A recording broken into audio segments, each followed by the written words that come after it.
The first time I saw her, the sky bled purple, and I knew the universe had already shifted. Her wings shimmered like molten crystal, each feather vibrating with energy that made the air hum. They called her the Dragon Princess, and the Council of Elders whispered that she would choose a father, one among them, one worthy of her fire and legacy. But when I stepped into the chamber, I felt eyes pierce through metal and bone, and I realized she had already decided. I was just a human, a groundskeeper. My hands smelled of oil and dust, not dragon scale or royal decree. Yet, when she landed before me, the air quivered with a question no one dared voice aloud. Why him? The council waited. Aliens with bodies folded into angles humans couldn't comprehend. Heads like liquid silver, eyes like lenses reflecting eternity. They were the architects of civilizations, the keepers of choices, the judges of all potential. They leaned forward, their voices low but resonant. Princess, the time has come. Choose a father. One must guide you, one must teach you. The princess tilted her head, wings folding just enough to reveal a gaze that was both infinite and intimate. Her eyes, deep as the void between stars, fixed on me. I swallowed. The weight of 1,000 worlds pressed down. My voice betrayed me before my thoughts could catch up. I don't know if I'm the right one. Her wings rustled, a sound like wind over shattered glass. That's exactly why you are, she said. The council's reaction was immediate. Gasps. A ripple through their bodies, a soundless shockwave. No human had ever been considered. The laws of legacy, of bloodline, of logic, they all bent in the presence of her choice. But that was only the beginning. They tested me first. Not with combat or strategy. They wanted to know if I could understand her, if I could navigate a mind that spanned lifetimes. I was placed in a simulation chamber, a sphere of pure thought, where I saw her life unfold. Forests scorched by ancient wars, oceans boiling under alien suns, stars born and dying in her shadow. Each memory was a torrent, each emotion a blade. And she watched me endure. Hours, or was it centuries? Passed. I felt my bones weaken, my mind strain. And still she did not waver. Her gaze held me, anchored me. I realized she was testing not my strength but my fear. Could I accept a creature that was not human? Could I stand beside her unafraid when everything I knew would be irrelevant?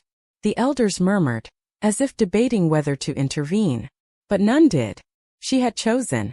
What I saw next changed everything. When the trial ended, the princess extended her clawed hand. Not as royalty to subject, not as predator to prey, but as something in between, a bridge. When I grasped it, a jolt of energy surged through me. I glimpsed her world, her history, her solitude. And in that instant I understood why no one else could guide her. They saw her power, her duty. I saw her fear, her loneliness.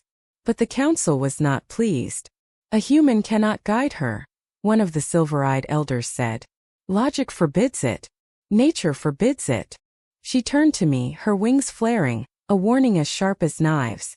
Then perhaps your kind is smarter than you believe. Perhaps you see what they cannot. And then, without warning, the chamber doors slammed open. A faction of rebels, dragons loyal to ancient orders, not to the princess, stormed in. They had come to enforce the old rules. You cannot choose him, one hissed, claws slicing the air. He is nothing. He is weaker than stone, smaller than fire. I barely had time to react. The princess roared, a sound that bent reality.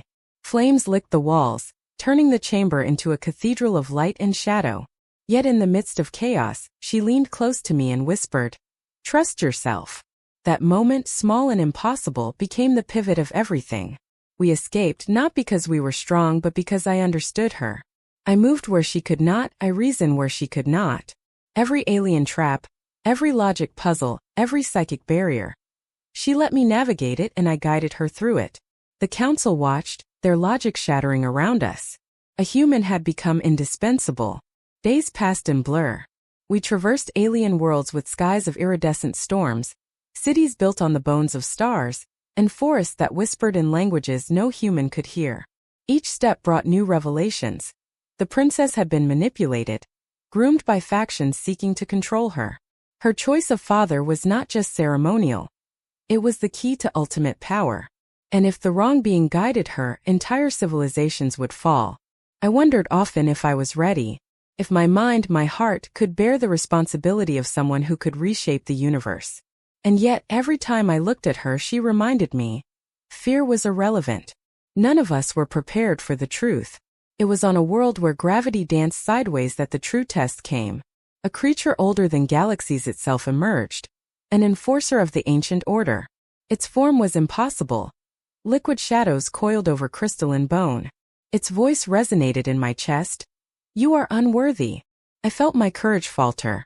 Every instinct screamed to run, to hide, to surrender. But the princess did not falter. She touched my shoulder, and suddenly the shadows recoiled, as if my presence gave her shape to strike. I realized then, choosing me was not about my strength. It was about connection. Humanity was flawed, fragile, unpredictable. But that unpredictability, that capacity for empathy, for choice, made us capable of things the cold logic of aliens could never achieve. The battle was cataclysmic. Fire met shadow, thought met instinct, courage met inevitability. And in the final moment, the princess looked to me, eyes glowing with stars and certainty. Now, she said, guide me. I stepped forward. I had no weapons, no armor, no lineage to protect me, just understanding. And somehow it was enough. My decisions, my choices, my humanity intertwined with her power. Together we shattered the ancient enforcer, not through force, but through a decision that no one expected. Wait, this is not what I expected. The universe did not collapse, nor did we rule it. But something far stranger happened. The factions, the councils, the ancient orders, they all paused, uncertain. A human had reshaped the fate of a dragon princess, and in doing so, challenged the very fabric of cosmic authority. In the quiet aftermath, she turned to me, wings folding gently around us. You were the only one who could see me, she said. Her voice was soft now, intimate, vulnerable. Not my power. Not my duty. Me. I swallowed. Words failed me.